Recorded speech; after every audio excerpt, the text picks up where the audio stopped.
Hey guys, welcome back to my channel, or if you're new, welcome to my channel. My name is Alexa, and in today's video we'll be doing something very exciting, which is talking about the books that I want to read in the month of April. Now I think you're seeing this on April 1st, so hello, welcome to April. This is not a April Fool's joke. It's not, but hey, it's just a fun video. I don't know why I said that actually, but hey, it is what it is. I tend to not know why I say most things, actually. Like, once again, if you're new in these videos, what I do is I talk about 15 books that I'd want to get to in the month of April. Most of the time, I don't stick to my TBR. Actually, I never stick to my TBR. I don't think I've ever gotten through more than half of my TBR, and the average amount of books that I read on my TBR is 3 to 4. So it's kind of just an inspiration, you know? A look into the new releases that are coming up and books that in the ideal world I'll get to, but it is what it is. And I just have a giant mood reading issue, but it's also not an issue because I'm still reading. Like, I'm reading whatever I want when I want it, which is cool, but also makes it hard to film reading vlogs. But yeah, let's get into the 15 books that I want to read. So first, usually I know I start with the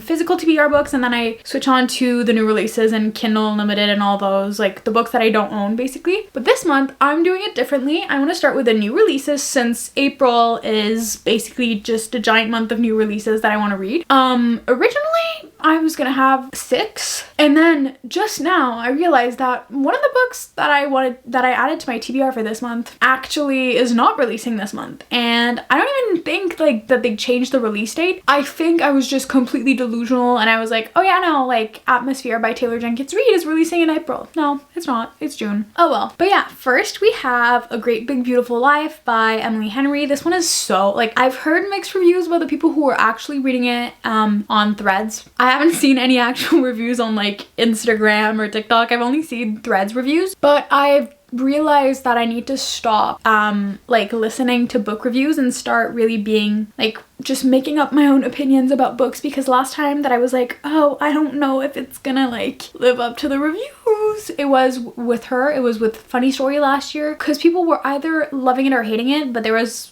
still like, well, they weren't hating it, but they were either really disappointed or loving it, but most people were disappointed. And I read it like a month ago because it took me so long to actually read it because I was scared to read it, and I gave it 5 stars because I loved it so much. But basically this one is about these two people who are basically given the task to go to this island and meet this girl who's like iconic girl, like princess, kind of like tabloid girl of the 20th century. And they are both, what they have to do is they are given 1 month to be chosen to write her biography, well, autobiography kind of, but also with a ghostwriter, because she's gonna write it but with someone like writing it for her basically. But basically she is giving people like both of them different pieces of information and trying to figure out how she wants to like get her biography written. And I think that like both, because it's one guy and a girl, and I think that they're gonna fall in love.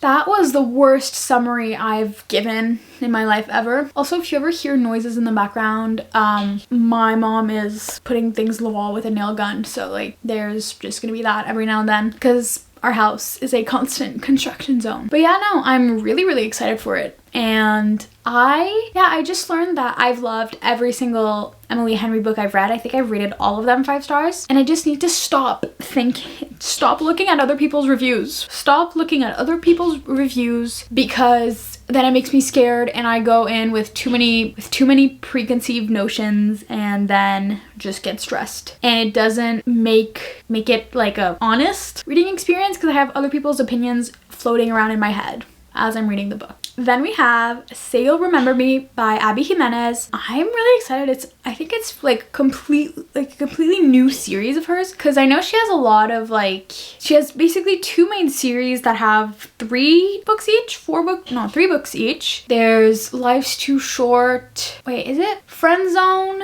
Part of Your World. No, Friend Zone, Happy Ever Playlist, Life's Too Short, and then there's the series that's Part of Your World, Yours Truly, and Just for the Summer. But this one, it is about this girl who's like been crushing on this guy, and she's like, he's this Greek god, he's perfect, blah blah blah, and then he says something, I don't know what he says because it doesn't say it in the blurb, and then he kind of makes himself look like a jerk, and she's like, oh, I guess he's not, I guess he's just a jerk. And then I think he like apologizes and like, I'm so sorry, like that's not me, blah blah blah, like I'm not like, by the way, he's a veterinarian, it's like, I'm not like that, blah, blah, blah. And she's like, okay, I guess. And then they go on a date, and she says it's the longest date ever, but like the best date ever, and she's like, I don't want to like him because he said that, but I'm kind of liking him. And she's like, it can't be more than just a date, it can't be more than just a date. But you guys know how it always goes, and as always, Emily Henry's books always has like a little angsty part to it. Like for example,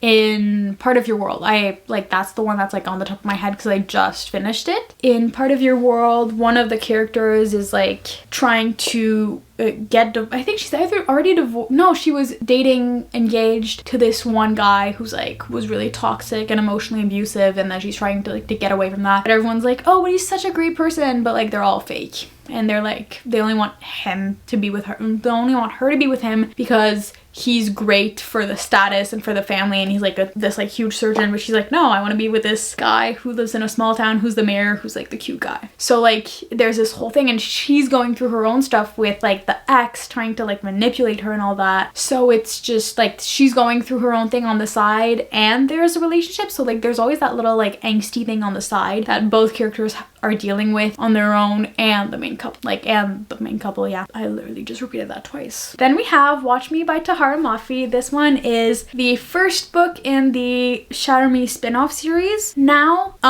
if you haven't read the Shatter Me series and you're planning on reading it, I will tell you, I will write down right here the timestamp that you're gonna skip to, because this, since a lot of people have read the Shatter Me series, I can say the synopsis, but I don't want to spoil the people who have actually read it by like saying the synopsis. So if you haven't read it, skip to, and you are planning on reading it, skip to there. But if you want to read it, then no. If you don't want to read it, then you can stay. But basically it is like something like 10 years after the fall of the Republic. No, why am I speaking in Star Wars terms? 10 years after the fall of the reestablishment, there's still this like one little island that is still like the reestablishment that they've never been able to like, it's not conquer, but like free from the reestablishment, because it's just this really secluded island, and everything is so secretive because it was kind of always in the reestablishment, but like kind of a part of it because it was just so strict. And what happens is James, who's now 21, he was 11 in like towards the end of the original series, and he decides like, oh, I have to live up to my brother Aaron, like I have to live up to his hype, blah blah. He basically, him and his wife, fully like brought down the reestablishment. I feel like I haven't done anything compared to him, blah blah blah. So then he's like, okay, I'm gonna do it, I'm gonna take down that island and the reestablishment. And then he goes into prison and he meets this one girl, and I guess they're gonna take down the reestablishment, like that island, together. I'm just so excited because I love Shatter Me. You guys know I love Shatter Me. I do my yearly reread that I'm about to start before that one comes out, probably. Well, I'm not sure, but like I love Shatter Me, and I'm just so excited to read it because it's gonna be so exciting. Then we have Fearless by Lauren Roberts. Now I know at this moment I have not read Reckless. I know it's coming out like next Tuesday, no, not next Tuesday, the one after. But basically, I know I haven't read Reckless yet, but I'm filming a 24-hour readathon this weekend and uploading it in a week from when you're watching this, or about a week, like the Monday the 7th. I'm uploading the 24-hour readathon. And that one I'm planning on reading Reckless because I really want to read it, but I just haven't had the time to like fully binge it. And I haven't been reading that many physical books. I've really been like Kindle focused. So yeah, I'm really hoping to read that. And then I'm going to read Fearless in the month of April. Now I can't really tell you the synopsis for that one, number one, because I'd spoil myself because I haven't read Reckless. But the Powerless series is about this girl, Peyton, who lives in this world where there's like people who have no powers, while like mundanes are being being killed because they don't have any power, because they're apparently like draining people's powers who have powers, who are ordinaries, because ordinaries is the people who have regular powers and not just like elite powers. And she saves the prince because she pretends to have this like mind reading power, and well, not mind reading, is it? I forgot what the word is, but like, you know, people who can kind of clairvoyant, all that, can just kind of read into people's futures, or like know what, well, kind of mind reading actually, but basic, no, psychic, that's the word I was looking for. And she pretends that she has these powers, and then she's thrown into these trials that like the person who wins it, I think, wins like $100,000. Of course, they're like any good YA fantasy or dystopian series. Of course, there's a trial where it's basically just 18 to 20-year-olds kind of just fighting each other to the death so that they don't live in poverty for their whole life. But there's also like a bunch of nepo babies in the competition who don't need the money but still compete in it because it's like the elite competition. But she has to pretend that she has powers because no one knows that he doesn't have powers. But yeah, that's all I can tell you without spoiling the series. And then lastly, the last like new release that I'm also really excited about is Enchantra by Keely Smith. I read the first one, wait, let me get it. I read the first one, Phantasma, back in the month of December, and I absolutely loved it. I loved it so much that 2 days after finishing it, I bought the physical copy at Target. And usually I wait at least 3 months before finishing a book before to buy a physical copy if I don't own it as I'm reading it. But this one I couldn't wait because it was just so good. And I can't once again tell you really what it's about without really spoiling the first one, but just know that Phantasma is like this one challenge that happens, like that travels around. It's these paranormal kind of Caraval-esque, I guess, games. And you have to get like through the 7 circles of hell, I think, or like 7, whatever, to win. And then if you win, you survive. Or like you win a wish from like the one person who can grant any wish. But basically it's about Ophelia, who finds out her mother dies, and then she finds out, oh, my sister has basically signed up for these challenges and didn't tell me, but I want to save her. She knows all these things. My mother's in debt. And I'm not gonna let my sister die alone in there. I'm gonna go myself. And then she basically, she goes into these challenges and does all these challenges. And there's this one kind of arrogant stranger who decides to help her. But the second one is about her sister. That's all I can say. It's kind of interconnected standalone, not really. But it's releasing, I think, on the 7th. Wait, when is it releasing? Okay, I'm gonna go check when it's releasing. It's releasing on April 8th, so I'm probably gonna be out of all of the books that are releasing, this one is probably the first one I'm gonna read, since it is the first one that it's releasing, and it is gonna be on Kindle Unlimited. So yeah, those were all of the new releases, but now it is time to get into the physical TBR part of the video. But first I'm gonna go drink coffee. Alrighty, now it is time for some TBR books that are on my physical TBR. I usually try to stick to around 6 or 7 books on my physical TBR because I don't want to get through all my physical TBR in like 4 months and then have nothing else to read on my physical TBR. Then I'm like, oh no, I have to buy more books. And also just because I know that I'm a girl who is addicted to her Kindle and can't stop reading random 10-book series on her Kindle Unlimited every other week. I have an issue. It's fine. Okay, wait, I need to read. The first book on our physical TBR is Business or Pleasure by Rachel Lynn Solomon. This one is about this girl, Chandler, who's a ghostwriter and really puts ghost in ghostwriter, because once she goes to at one point she goes to the book signing of the author that she wrote the book for, basically, and the author doesn't even recognize her, and she's like, oh well, that's great, I'm having a great night. So she decides to go to a bar and then meets this stranger. They have really good chemistry, they have a one-night stand, and then after that she has to go and work on her new project. It's a memoir for this like C-list celebrity, and guess who the C-list celebrity is? The guy she had the one-night stand with. And then they're both kind of struggling with keeping the relationship really professional, but like knowing they had really great chemistry and a great time together. And it looks like a really, really fun time, and I'm just really excited to read it. I think it's a newer release. Wait, let me check. It released in 2023. Oh yeah, I don't know why, but I thought it was a newer release just because time goes by so quickly. And I remember when she was putting up the colors and like asking people to vote which color she should have the cover on, and she should be on the cover, and I voted for purple, and I'm just so excited to get to it. This one is a newer addition to my physical TBR because I bought it for like $4, and I was like, USD of course, not Canadian, because that would have been crazy, but it was at Books A Million, so I got it, of course, and I'm gonna read it because I love Rachel Lynn Solomon. I loved See You Tomorrow and Today, Tonight, Tomorrow, because those were just so cute. Or no, See You Yesterday. Those were just so cute YA romances, but this is my first adult romance of hers, and I'm really excited to get to it. Next we have Pretend You're Mine by Lucy Score.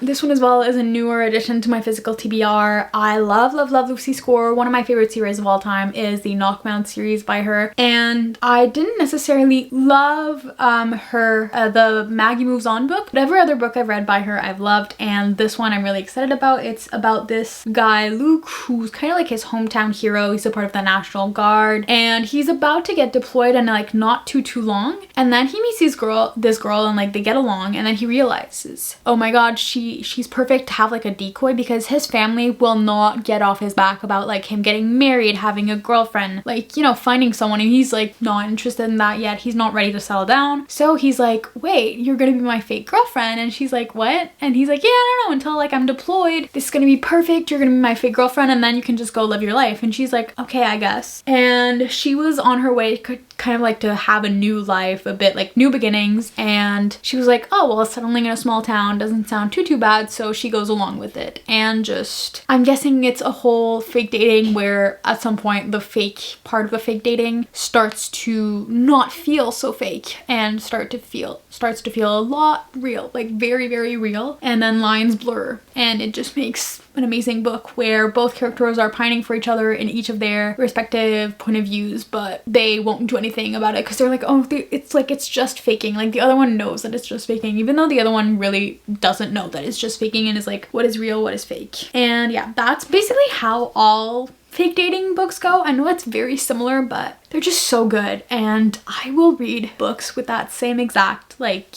blueprint 50 times over and over again. Like my favorite books, most of my favorite books are fake dating. Next we have Raiders of the Lost Heart by Joe Segura. This one I'm so excited to get to because the cover is just perfect, and I love when it's a romance book with like a side of adventure, and they're like in the wilderness and they're trying to find something, or like sometimes even like, for example, in what is it called again? It's the one Something Wilder. I think that's the name of the book by Christina Lauren. It's this book where like they go on this like ranch horse expedition, and they go off they lose off track, and then there's like, it almost feels like an Indiana Jones movie, and this one is literally based, well, it kind of has an Indiana Jones feel, so like I love books like that. And honestly, literally whenever I look at the cover, I kind of feel like I'm either like in the Pirates of the Caribbean ride, or like the Mexican pavilion at Epcot. But this book is about this archaeologist, Dr. Socorro Corey Mejia,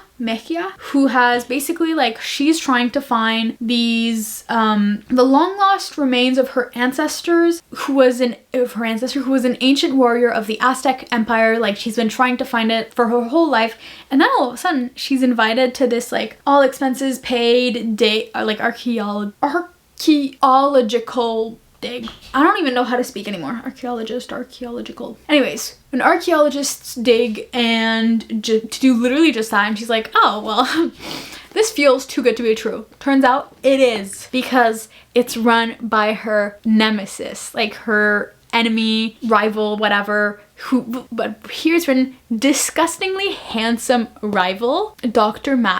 Ford Matthews. And basically he's been trying to find new ways to best her ever since they met in grad school, and he's not thrilled that the last thing he needs is a reminder of their rocky past, and they struggle to work together, and it looks so good, and just it feels like summer and spring, and like I don't know why, but when I look at it I can just hear like the waterfall and the birds chirping, and I can smell the freshness and humidity of the air. It's just, I look at the cover and it just makes me happy, you know? Next we have a book that I've been needing to read for so long, but I put it in my TBR always, but I end up finding series to read and just, I put in my TBR for June. But my thing is I'm always in the mood to read summer books in May and April because I'm like, oh, it's spring, it's warm, I need it to be summer, blah, blah, blah. But in June, I'm not necessarily just reading summer romances, but this one is literally a summer romance called Summer Reading, so it's just gonna be perfect. But it's about, wait, what is it about actually? I know it's about like this girl, I think, who goes on her family's tiny cottage in Martha's Vineyard. That's what I just read. Actually, it's not what I know. And she's tasked to, she was supposed to be about, no, the trip was supposed to be about resurrecting her career as a chef until she's tasked with chaperoning her half-brother Tyler. The teenage brainiac is spending his summer at a local library in a robotics competition. There's no place Sam, who has dyslexia, likes less than the library. She's the female main character. And because the universe hates her, the library's interim director turns out to be the hot reader guy whose books she accidentally destroyed on the ferry ride to the island. Bennett Reynolds is on a quest to find his father, whose identity he's never known. He's taken the temporary job on the island to research the summer his mother spent here when she got pregnant with him. Ben tells himself he isn't interested in a relationship right now, yet as soon as Sam knocks his book into the ocean, he can't stop thinking about her. An irresistible attraction blossoms. Sorry, I'm also dyslexic just like Sam, so reading out loud is a struggle for me. When Ben inspires Sam to create the cookbook she's always dreamed about, and she jumps all in on helping him find his father. They soon realize their summer fling may heat up into an happily ever after. Honestly, this book is so cute. And one thing that just really I love, number one, is how big the font is, and the book is literally written in the dyslexia, open dyslexic font, which is perfect because, like I said, I'm dyslexic. I was about to say, and I've been dyslexic my whole life. Yeah, duh. Dyslexia is not something that you catch or you randomly get. It's something you're born with, so duh, you've been dyslexic your whole. Yeah, I have a lot of the learning disabilities. You look at the list, just check not all of the above, but most of the above, I guess. I don't know. So we've got dyspraxia, dysgraphia, dyslexia, autism, ADHD. And I think I have probably more that I'm not remembering right now, but just honestly, most of the time it's just all of the above, 4 or more. I'm saying that as if there was a 4 or more option very often. No, there isn't. All right, next we have The Serpent and the Wings of Night by Carissa Broadbent. It is time, guys. I've had this book for 6 months now, I would say. 7 months. And it's time because this book is quite literally the book that not really haunts me, okay? I'm joking when I say it haunts me, but I've had it for a long time. I've had it on my TBR for a long time. No, I've had it for a long time. I've only had it for 6 months, but I've been wanting to read it for 2 years now, and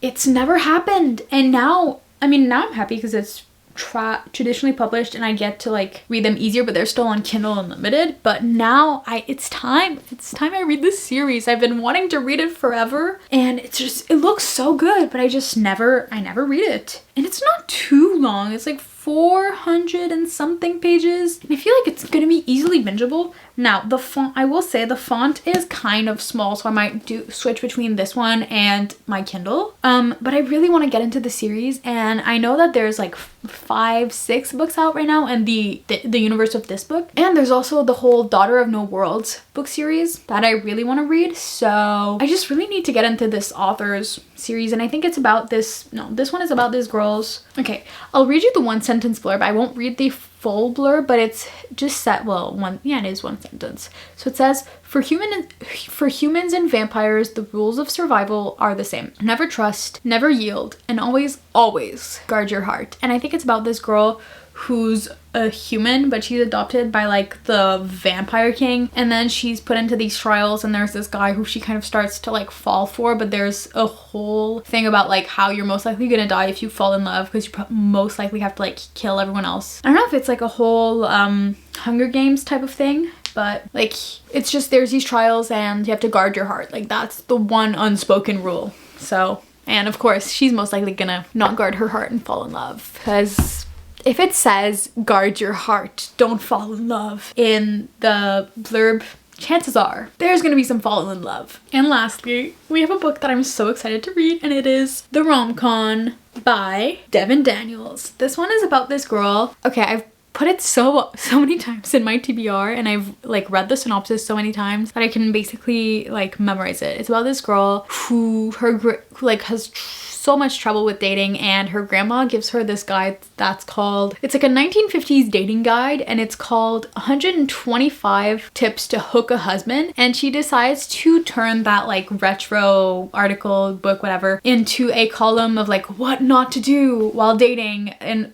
like at her magazine that she's working at. By the way, it's kind of like a how to lose a guy in 10 days retelling. And she decides to test it on this guy who she says basically like they call him in the synopsis Jack Bradford, chauvinistic creator of rival men's site brawler. So kind of like she thinks he's like this like woman's man, you know what I mean by like that, like the guy that goes out, the playboy, and he's like her rival. And she decides to like basically embarrass him and help girls everywhere. And she's like two birds, one stone, you know? And then she decides to like make this perfect plan, but then she realizes that her plan is not proving anything. Basically, those little like tips, they're actually working, and she's kind of starting to fall for him. So it's this whole thing. But yeah, I'm really, really excited to read it. Annabelle Monaghan said that it was really good, like on the cover, and I'm just really, really excited to read it. It looks so cute, and I'm honestly really, really obsessed with the cover. It is just so beautiful. All right, now on to the Kindle books.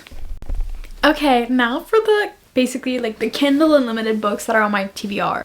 There are 4, but chances are I'll end up reading 15 or 10 books on Kindle Unlimited. Like this month, I think I read like 5. No, more than that. I've read 4 just in one specific series. I think I've read like 7 or 8 books on Kindle Unlimited this month. So like I'm a Kindle Unlimited obsessed girly, and I get my money's worth every month off of that subscription. I will say if you're a Kindle girly, get Kindle Unlimited. Like if you read romance and have a Kindle, or even if you read romance and don't have a Kindle, download the Kindle app and get Kindle Unlimited, because this is not an ad. It's not an ad, but the amount of amazing indie authors there are on Kindle Unlimited is crazy. Like if you think of like a lot of like popular authors now, like think of Liz Tom Ford with the Windy City series. She's just got traditionally published, but she started out as an indie author on Kindle Unlimited. Same thing as Lauren Asher, Anna Huang, who else? Lucy Score. There's so many authors who started out on Kindle Unlimited and are now traditionally published. Like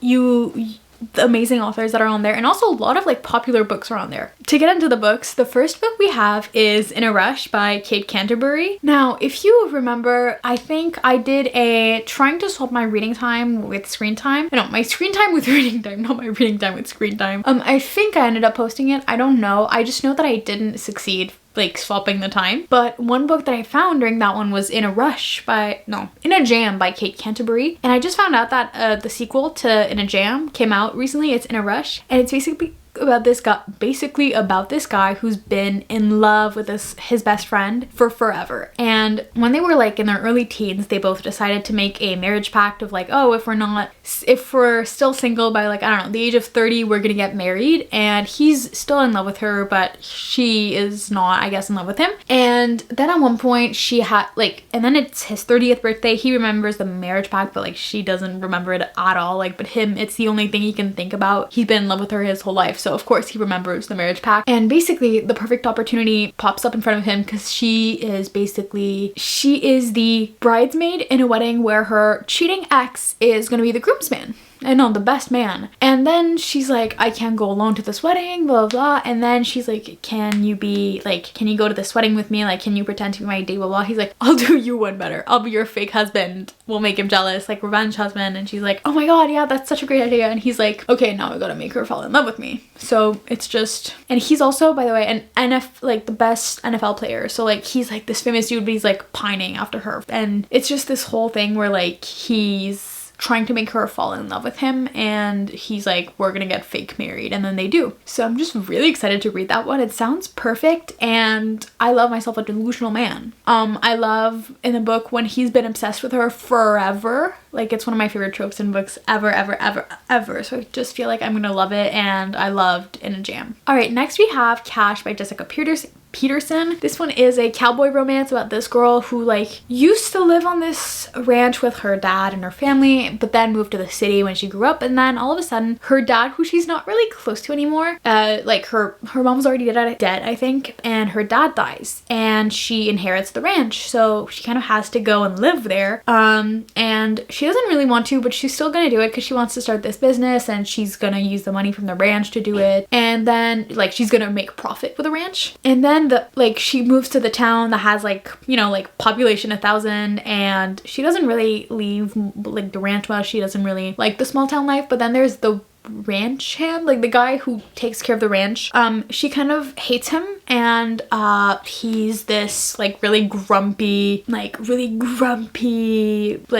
rude guy who like, you know, like think of like the typical Grumpy Sunshine book, like the grumpy guy. And she really wants to fire him, but at the same time he's like the best at the job, like he's a great person at the job. So it's kind of this whole enemies to lovers Grumpy Sunshine thing, and I'm just really excited to read it. And I've heard that it's great for Elsie Silver lovers. I need to change my battery. I'm back.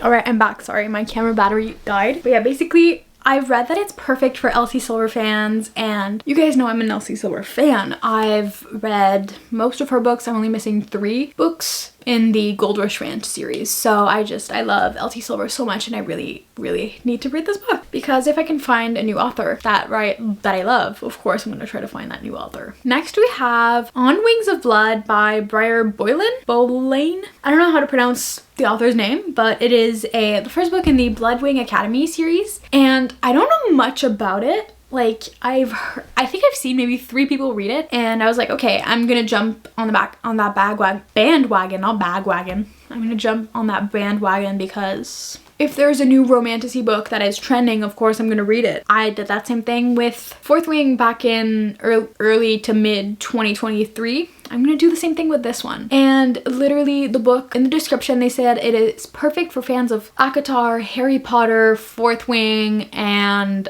Zodiac Academy. Now, I loved ACOTAR, Harry Potter, Fourth Wing. I was a Harry Potter kid. And Zodiac Academy, I haven't read the full series, but from what I've read so far, I love. So it's gonna be perfect. It's gonna be perfect. You know what I mean? It's basically about this girl who's like the last dragon rider, or as she's told that she's the last dragon rider, but then she finds out that there are no dragons left, and even though there are no dragons left, the vampires that are apparently the enemy of the dragon riders decide to capture her nonetheless, and then she has to go to this like kind of academy. Think of like a bit like Basgiath college, like war college in Basgiath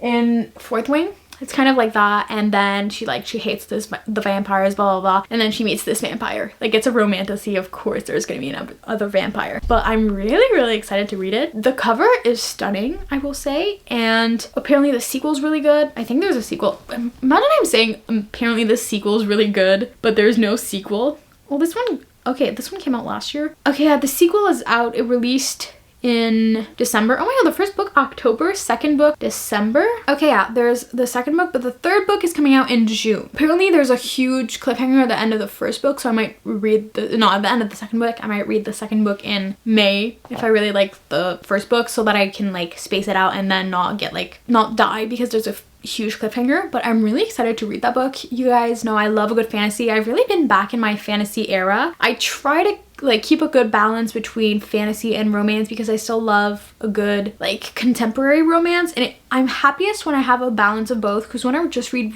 I really just read fantasy and like dark romance, then I get in like not darker moods, but like I'm in like a really intense mood, but then I read a rom-com and I'm like la la la la la, life is great, everything's right. But like when I'm reading fantasy, I'm like, okay, so everything is corrupt in our world, because why is our world exactly like the books? So I need to keep like a fun balance of like books that made me realize that our world is dystopian, and then books that make me believe in love and make me giggle and kick my feet. But basically, so I'm trying to keep a good balance between fantasy and like cute little rom-coms. Not that cute little rom-coms are like less sophisticated than fantasy. Like they're as sophisticated. Like there's no elite genre. There's no genre that's less serious than the others. There's just one that makes me more depressed about our world because of the way the world is, and then there's one that makes me happy, you know? Both I love. Lastly, we have Failure to Match by Kyra Parsi. This one I know is technically the second in a series, but the synopsis of the first book didn't interest me as much as the synopsis of the second one, and it's an interconnected standalone series, so I don't really care. I tend to, like, I don't do it all the time if like I really want to read the first one, and it's like I really want to read the series, but if I just want to read one, then I'll read whichever one I'll read in that series. But this one is basically about this girl who is a matchmaker, and she's hired as the full-time matchmaker for this one like billionaire, and he gives her his list of demands. Like he emails her the list of demands, and she's like, oh my god, these are impossible. After months, she cannot find anyone who matches his descriptions and his like wants and needs and like what he needs in a relationship. So basically she's like, okay, here's what I'm gonna do. I'm gonna be his blind date. He doesn't know what I look like, so she's like, I'm gonna go to his apartment, I'm gonna become his blind date, but then because he doesn't know what I look like. So then she goes to his apartment and falls into the pool of his apartment, and then he immediately sees her, is like, what's going on? I know exactly who you are, like I saw your picture online, of course I know what you look like, blah blah blah. Like he sees right through her immediately, and he's like, why? Like, and then she's like, oh, you can't it's kind of like an enemies to lovers. So like you can kind of imagine like the, oh, you're impossible, blah blah blah blah blah. Like, I'm a man, I have needs, I have standards. Like I'm basically you know, Grumpy Sunshine, but the Sunshine also has like a huge attitude. Not at all like projecting right now. I'm very much a Sunshine person, but also have an attitude. But anyways, it's an kind of like, after that, I didn't understand why, but yeah, she nearly drowns in the pool. He figures out who she is, and now she's forcibly glued to his side for the next 30 days. And then she says like, it's a nightmare until it's not. I hate him until I discover everything he's been hiding, not fighting. We fight until the tension boils over into sizzling temptation. Jackson Sinclair may not believe in soulmate. He may not believe in love, but little does he know, he's finally met his match. So basically, I don't know why she's glued to his side for 30 days. I'm guessing that's like a huge plot point that they're not gonna say why in the description, but it sounds perfect. And I kind of, from what I read in that, honestly, I didn't even know what it was about until until I read the synopsis when I was prepping for this video, because I just honestly, like from the cover I was obsessed. Like you can't tell me that this cover is not just like, doesn't make you want to read it immediately. And the fun thing about Kindle Unlimited is that I can choose any book for no reason. Most of the time I pick a book because of its cover and I don't even know what it's about, and then I'm like, oh my god, this book was so good. That's how I that's how I found a lot of my favorite books. Like which book that I do that I literally, okay wait, like why am I all of a sudden, okay, it feels like I've been like hit by amnesia or something all of a sudden, but okay, no, the first book in the series, like the Vancouver Storm series by Stephanie Archer, one of my favorite like hockey romance series of all time, is basically because I was roaming around on Kindle Unlimited and randomly found the first book and was like, okay, I'm gonna read this book, and then I binged it, and then 5 stars. I love it. But yeah, sorry for how chaotic this video was, but I'd love to tell you that this is a one-time thing and I'm not usually this chaotic, but we all know that I'm usually this chaotic, so this is just what you're getting. But yeah, I hope you guys enjoyed this video. If you did, please consider liking, commenting, and subscribing. Comment down what you want to read this month. If you have any upcoming like anticipated releases in April. If there's any books that I put on this TBR that you've read that you've enjoyed. If you hated it, I would like you to maybe please refrain commenting down your opinions, because sometimes if someone says they don't like a book, my mind will be having like, I'll have that in the back of my mind and like their opinions, and then my brain will try to like fight the opinions, but also like I won't end up liking it as much, or I'll be scared to read it. So please refrain from putting negative opinions in the comments, but if you loved it, please let me know.